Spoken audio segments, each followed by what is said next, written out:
Эсиңиздерде болсо, буга чейин сиздерге Жалал шаарыбыздын Спутник 2 шарчасындагы Манас проспектин реконструкциялоо жумуштары башталган тууралуу кабар бергенбиз.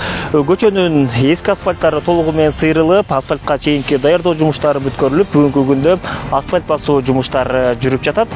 Көчөнүн узундугу 1 чакырым 700 метр, ал эми туурасы болсо ар бир бөлүгү 7 метрден болуп, жалпы 14 метрге кеңейтилет. Ошол менен катар көчөнүн эки жагына темир бетон арык курлары дагы жаткырылат.